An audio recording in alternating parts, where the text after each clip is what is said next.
We are on the record calling 21170-598. Midland Credit Management versus Kevin Hurst. Date and time for pretrial. No appearance. Good morning, Your Honor. May it please the court, Suzanne Strickarts, P44018, on behalf of the plaintiff. And your name, sir? Kevin Hurst. Okay, where are we on this trial, people? Your Honor, we had a pretrial. You opened up a written discovery. We did send discovery out. We did receive it back,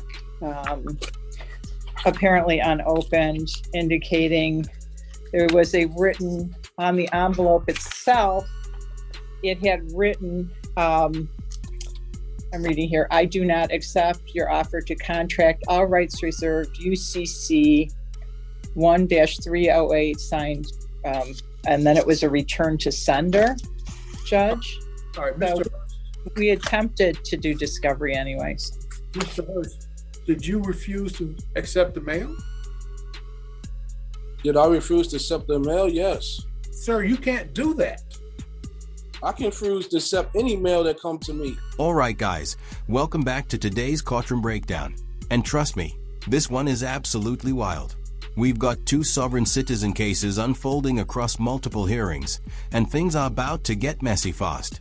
First up is Eric Whitford, a guy who genuinely believes that because he's represented himself in previous jury trials, he somehow outranks the legal system in this one. The arrogance is off the charts, and honestly, it's the kind of mindset that crashes hard in real courtrooms. He's facing traffic-related charges, including insurance violations, but instead of dealing with reality, he dives straight into pseudo-legal theories. What makes this even crazier is how confident he is while being completely wrong. And guys, as the hearing begins, you can already feel the judge's patience being tested as the system prepares to shut down every argument he tries to bring. This is what we're going to do. One of the things she sent you were requests for admissions.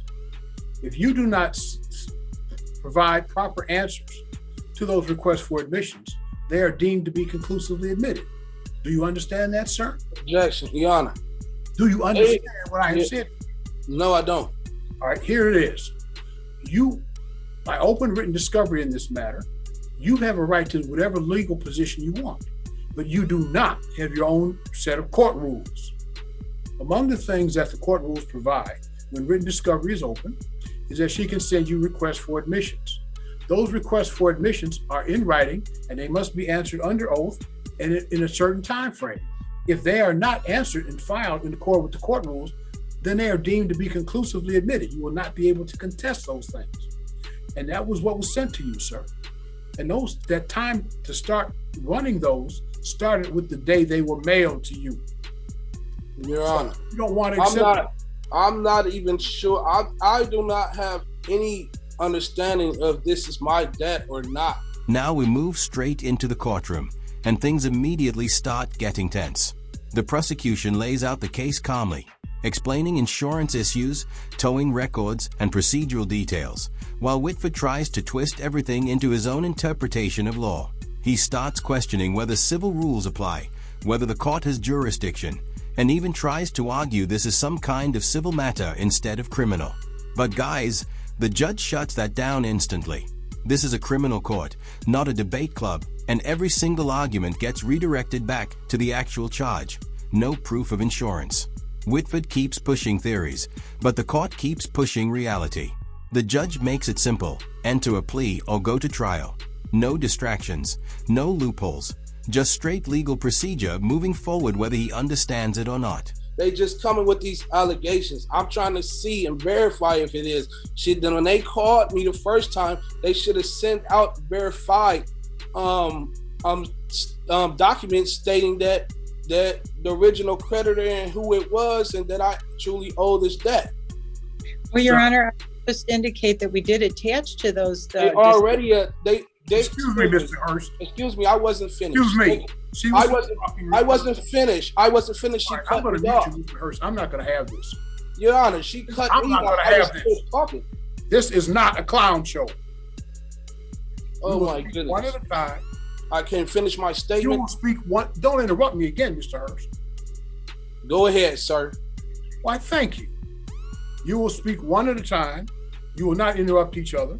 You will not interrupt me. Do you understand what I have said? Mr. Yes, sir. Hurst. I don't understand anything. Okay, fine. I don't even understand why I'm here. I'm going to mute I don't you. even understand what's going on. Now things take a sharp turn as we move to the second case, Anthony Maya. And this one is already chaotic before it even properly begins. This guy previously had a jury trial scheduled, but tried the classic sovereign citizen move, claiming he is not the legal name, only appearing by special appearance, and refusing standard identification. That strategy backfired hard and ended with a warrant and arrest. Now is back in court like nothing happened, repeating the same script all over again. The judge calls the case and asks a simple question: are you Anthony Maya? Yes or no? But instead of answering directly, he launches into jurisdiction arguments, administrative claims, and legal jargon that has no place in the actual proceedings. And guys, right from this moment, it's clear the court is dealing with a pattern, not a misunderstanding. I'm muting Mr. Hurst, and I will let Ms. Strickhart say what it is she wishes to say. Then I will unmute Mr. Hurst and allow Mr. Hurst to speak. Ms. Strickhart, you are responding, Mr. Hurst. Yes, sure. I was just indicating that we did attach the account statements, the full chain of title and seller data sheet to the packet. So even though there was no requirement, we did want to provide that to the defendant. And so that was in, all of those materials were in the packet that was rejected, Judge. Well, let's let Mr. Hurst respond.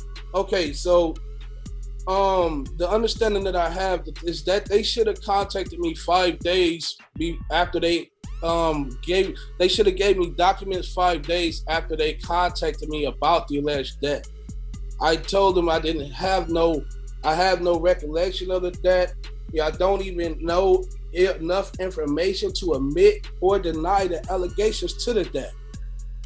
So if they're accusing me of this debt, I would like to ask them a few questions so that they can verify that this debt even belongs to me. And that's why I refuse the packet, because I don't know if they're trying to contract with me or not. Now we're deep in courtroom tension, and the situation starts tightening fast.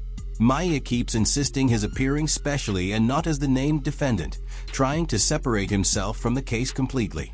But the judge keeps locking in on one thing: are you Anthony Maya? Yes or no?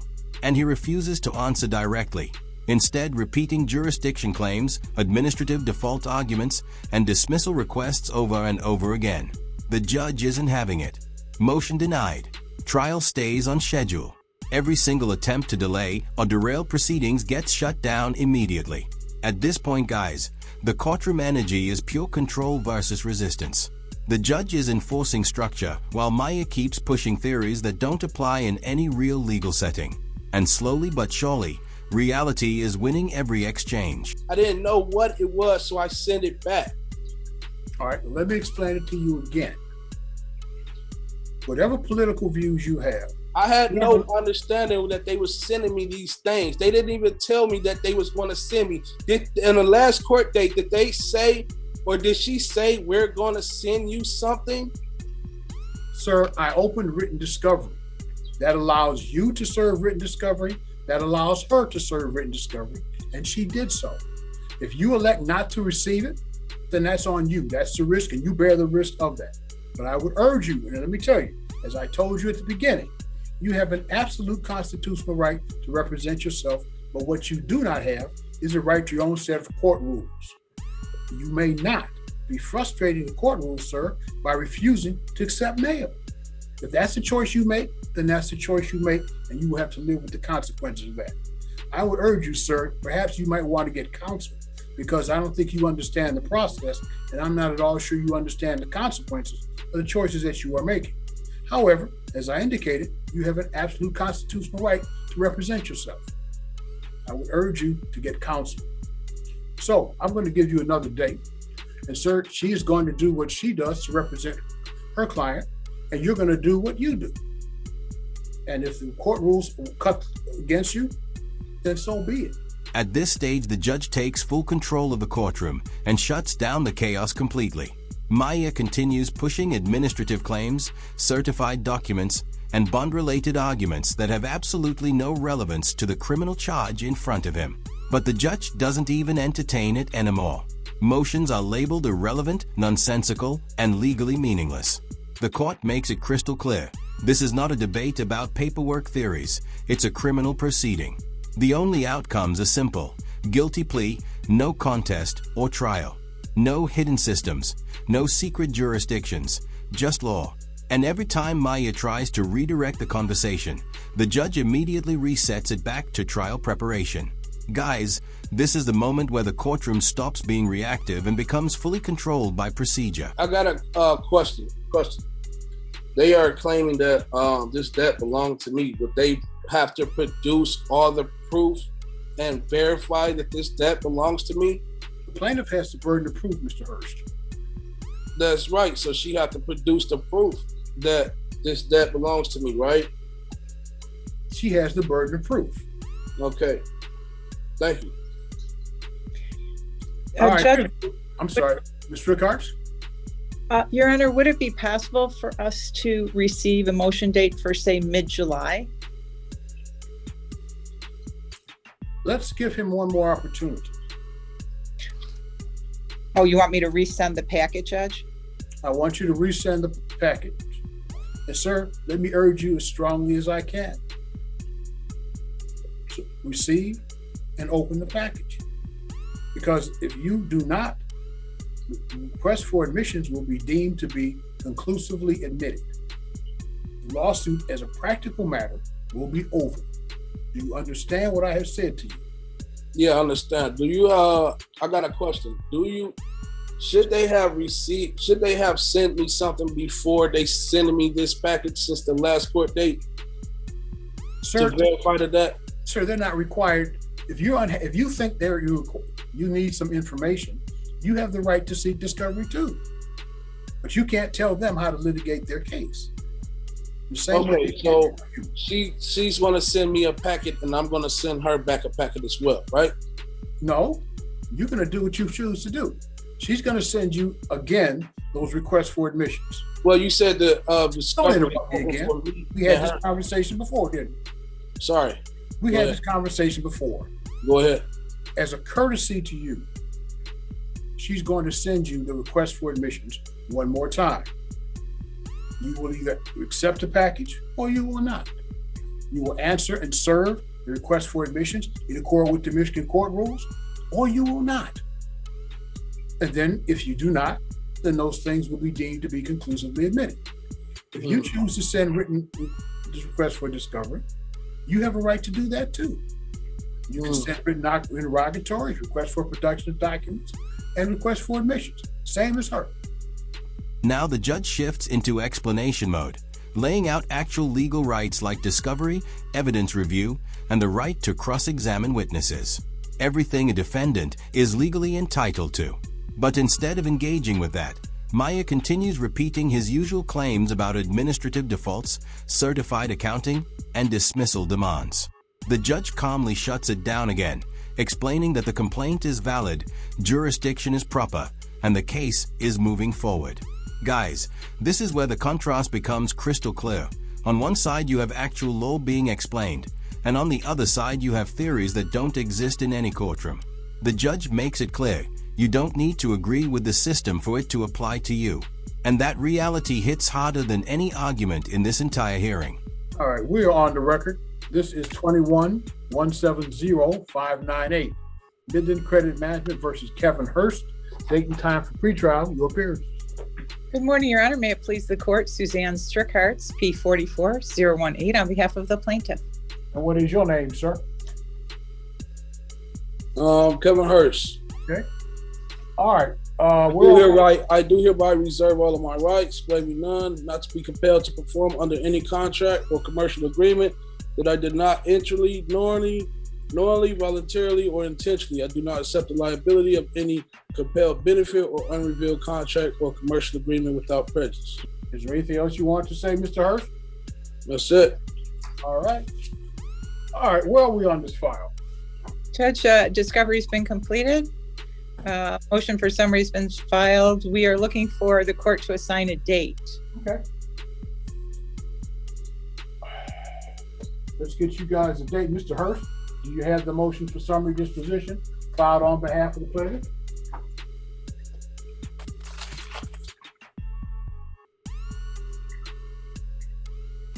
It looks like this. What's that? It looks like this. Yeah, I'm asking Okay, yeah. you first if you received the motion for summary disposition filed by the plaintiff. Do I have it? Yes, sir. Yes. Okay. Then let's set you a date for hearing and we'll move on. Does July 26th at 10 o'clock, does that work for everybody? Yep. Yes, Your Honor. Okay. July 26th at 10 o'clock, we will hear the plaintiff's motion for summary disposition. Sir, if you wish to file and serve an answer or to that motion for summary disposition, you must do so within the terms provided in the Michigan Court Rules. We'll hear the motion July 26th at 10 o'clock. Again, sir, if you want to file an answer, be sure to serve both the court and the counsel for the other side. All right, the court has had an opportunity to review the pleadings here. I was particularly interested in the request for admissions that was served by the defendant. Request for admission number 3. Does the plaintiff admit and have proof that the allegations against the respondent are true and accurate, with all documentation being verified, signature and seals? These were admitted. Does number 4, does the plaintiff admit and or have proof that the statute of limitations has not expired to collect on his alleged debt? Plaintiff admitted that. Does the plaintiff admit number 6 and have proof that the respondent had a meeting of the minds with Credit One Bank pursuant to the contract agreement in respect to full disclosure, and that said contract contains no elements of fraud by Credit One Bank? Plaintiff admits that. In number 7, does the plaintiff admit and have proof that Midland Credit Management purchased this contract from the original creditor and is now the new owner of the alleged contract and of the said debt that is owed? Plaintiff admitted that. So what we have is an admissions by our defendant of the validity of the contract, admission by a defendant that Midland creditor is a proper party plaintiff. And then we have in our request for admission number 8, does plaintiff admit and have proof that Credit One Bank did loan their credit to respondent and that the respondent is only obligated to pay back in money to Midland Credit Management? Plaintiff admitted that too. I also note for the record that having reviewed the brief answer to plaintiff's motion for summary disposition, first of all, contrary to the court rule, is not supported by an affidavit.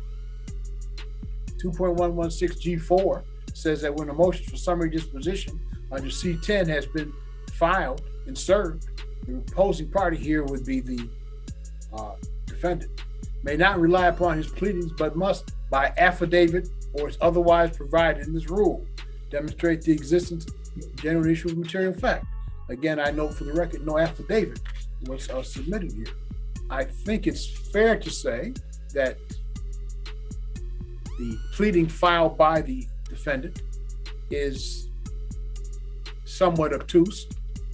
I quote, for example, from the 3rd page, the agreed upon proof of claim does not serve in place of the original account, for it is a conditional acceptance and not the foundation of an action, and does not become an original demand and amount to an express promise to pay the actual sum stated. In his first paragraph, the plaintiff, and I'm quoting again, plaintiff claims that the living soul utilizes an address in his answer, when in fact the address that is used there indicates that the living soul does not live at this address, but is receiving mail there. So the defendant has failed to appear. He has failed to support his brief answer to plaintiff's motion for summary disposition by affidavit as required by the court.